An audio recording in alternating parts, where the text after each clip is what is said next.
Josue mentioned something interesting earlier. He said if the money mattered to him, he would have re-signed in Utah. No, that was me.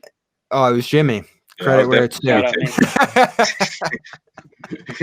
Misappropriating. I'm not saying it doesn't matter. No. I mean, so matters, this is what concerns me about this. I hope it's not something else. I hope it's not the BS fans and going at Robin online and freaking out about him every time he gets injured and this and that and just saying all this dumb stuff about him, because I think we can all agree no one's been more unfairly treated online than Hayward in these past few seasons with the Celtics. Like, it's been unbelievable, especially this season where he was actually good and he just had a few freak injuries. I think it's been worse with Hayward. I think average it's been Al. Are you worse. kidding?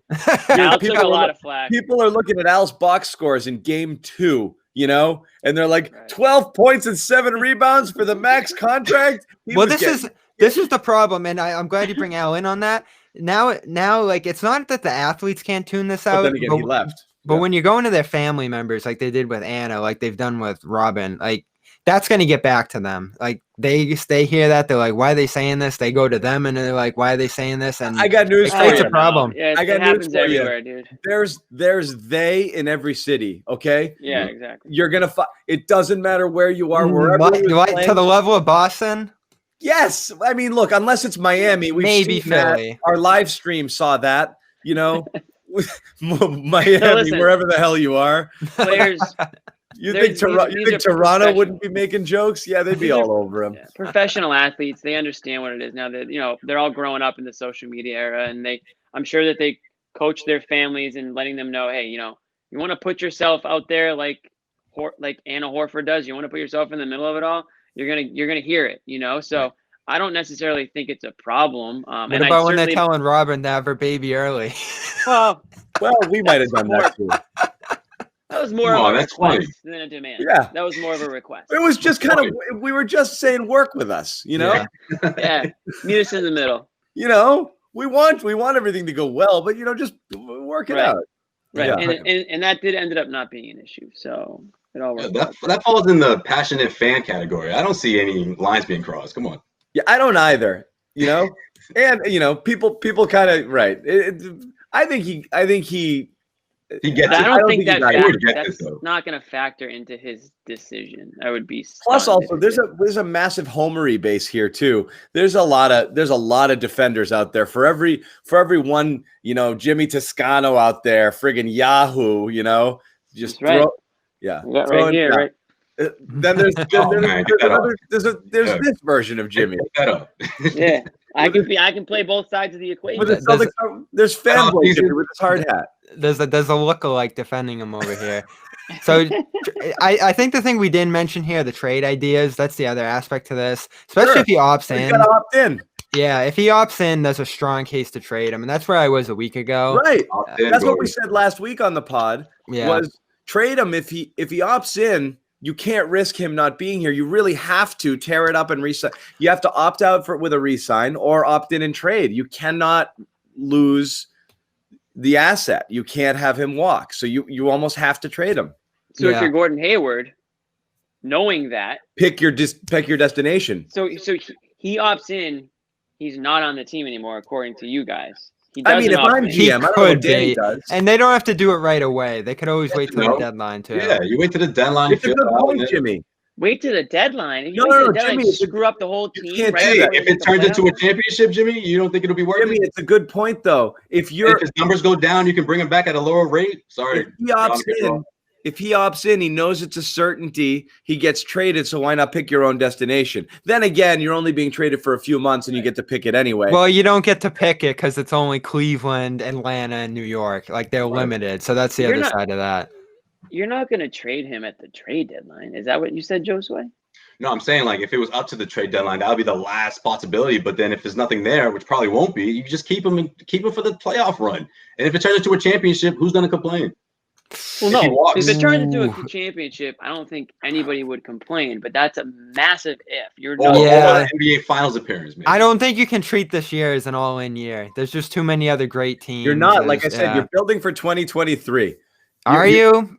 That's what I keep looking at that target. Then trade Marcus Smart. I keep looking at that that time when you're going to have to surround Jalen and Jason with the team that's going to keep them here for the rest of their You also career. have this time right now, though, where Hayward's very good and They're Kemba's right still there, very John. good. Why do you think they're so far? They're so far from NBA Finals. Like, I'm not saying that. What I'm saying is the most important benchmark to me is that kind of 2.0 portion of their careers where you have to make sure you can't sell out for now and leave yourself holding the bag because you'll have nothing. Okay. Those guys will pal up and go to a cool city and see you later. And then you're friggin' back into so you're telling me if Gordon stays for another year, opts in, and then he leaves, the Celtics are doomed. They're no longer. You're not doomed. You've just lost contenders in the another conference. asset. You're out. Danny's out of draft picks now, so he's lost his capital. Right. You need that salary and or a player of his capabilities on the roster. And if you have nothing to replace it, it weakens you. That's all I'm saying. You don't have the picks. You don't have the trade. You don't have the picks. You don't have the salary to trade. You've got nothing. You have no trade. Look, if you don't have any cap space, so you can't improve. You got to hit a home run in the middle to late stages of a draft, which we are clearly seeing has not happened. This is the only thing I'm worried about is Atlanta. If Atlanta doesn't do it, then I think the Celtics can sort of maybe not name their price, but they can work with Hayward and they'll get him for a reasonable price. But that's the only thing I'm really worried about is the Hawks. And even if Atlanta does pursue him, you'll have to pay a little bit more. But I still think you should do it. I still think you should do it. Where else are you going to put that money? As long as it's 3 years or less, because 2023, you're going to want a lot of money coming off the books. I think Smart comes up after 22. But the other reason you might want to trade him is if you get a Miles Turner back, if you get a TJ Leaf or some of these other guys from the Pacers, they're not great, but they're tradable assets into the future. You could trade those guys in 2021. You could trade those guys in 2022. If you lose Hayward, what are you talking about for trade assets? Smart, and that's it. Because you're not moving Brown, you're not moving Tatum, and unless you hit a home run in the draft, how are you going to improve? Exactly. So they're in a really tough spot. I think that wrinkle of like him sniffing around, I think the dilemma we were looking at last week was very much, opt in and then risk trading him and possibly getting worse because you're not going to get the same value back in return in a trade. And that would have been the dilemma. You take one step back in order to maybe take 2 steps forward down the road. Now, when you enter in this new report and this new vibe of like him looking for that Horford scenario, I think it really just changed the dynamic because, now it's like, shit, we need him. So, this kills me though, and disagree with me if you want here. I still think this team's best chance. Clay's been on Hayward since when? Since his minutes when he started coming back, right? Oh, that's right. Were you with Stephen A? Problem, okay. He was the problem with 2019. That's true. He's gonna rip it off, and there's gonna be a Jay Crowder jersey underneath that sweatshirt right now. Okay. It's been personal since we ran Jay out of town to bring Hayward. I'm actually gonna. I'll hang it up here next time. Jay Crowder for what he's getting paid. Y'all would love some Jay right about now. Jay was great in the finals. I wouldn't. Or not the finals, the rest of the playoffs. I still think the Celtics' best chance to win a championship is having Brown, Smart, Hayward, Kemba, and Tatum healthy all at the same time, which we never saw last year. We got Doc Rivers here. Might be a pipe dream. Never lost a playoff series when healthy. Yeah. Right. And you might never get to that, but I still think you want to give it another shot. And that's why I think the long-term extension is the best move here. Yeah. I mean, all right. What about trades? I mean, are there trades that you'd be happy with? I know we mentioned Turner. I mean, Zach Lowe mentioned the Portland one stunk. Yeah, Zach Collins. But that Indiana one's the one. 7-footer. It's that Indiana one that everybody's really stuck on here. Yeah, because Turner's good. It fills a spot in need. Maybe you could get Oladipo in there somehow, and you're getting a star back with questions. It's intriguing for sure. And it's intriguing because there's names attached. Whether or not they fit here remains to be seen. You also don't burn a bridge with Hayward, which matters. Like he would be happy going there. He would. So I don't care. A lot of things work. Gives a shit. Like Danny Ainge is worried about burning. Here you go. Hey, what about the Hawks? What about Atlanta? Clint Capella again. That name came back up. They'll sign him if they want him. They're not going to trade for him. No. I don't OKC. I don't love any of the other ones except for the Indiana because it's always like, well, what if Oladipo, regains that, Right. there's always a chance, but you don't know. Yeah.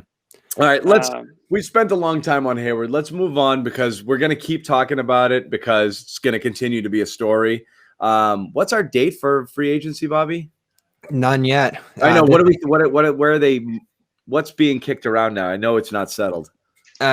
December 1st, probably. Although if they do this December 22nd start date, it'd probably be like November 19th. I read one article today about like how squeezed this all could be. It's going to be insane. Yeah. Absolute. I mean, this is going to be fun, by the way, because we could do this thing nightly. It's going to be a free if they do December 22nd, we'll do our draft show. We'll have a free agency show the next night, and then training camp starts December 1st. Yeah. And that'd be awesome. I don't think it's gonna happen, but man, that would be fun. All right, let's move to the other big story today, and that's real quick. Hold on, real quick. No, I've moved on. I changed the graphic. Come on, Oh, you did. All right. All right, go ahead. What do you want? No, I was gonna say real quick. We're talking about like 2023 and Gordon Hayward and all this stuff. The Celtics. I think what we're missing is the Celtics need to hit on some sort of draft pick in this from now until then, right? Because they've kind of missed some of these middle picks we've talked about, and the whole way of bridging and getting those low contracts in there and mixing with a high contract like Jaylen Brown or Jason Tatum is you have those guys to bridge it. So you're not saying, 2023 is a hard cutoff. That's going to be a whole new lineup. Then it's like you need to. Listen, if you're the Celtics and you don't like anybody in this draft, you need to figure out a way to get into next year's first round. Because like you said, John, they don't have any future first. They need to start working some of those trade. Danny has to start building some of those future firsts again because there might be a player, if it's not in this offseason, it could be at the deadline or it could be next offseason, where they might need to have some of those extra assets because some of their player assets aren't that valuable. Romeo, you can go down the line with some of their recent draft picks that you can't get a whole lot for. I mean, you're going to be giving some picks. I mean, you're trying to give some away. I think if you can't figure out a way to trade them. Imagine how little this would matter if they won the freaking coin flip a couple of years ago and just ended up with Tyler Hero, and we'd be like, yeah, Gordon can opt out. Please opt out. They also could add Kevin Durant. It's unbelievable.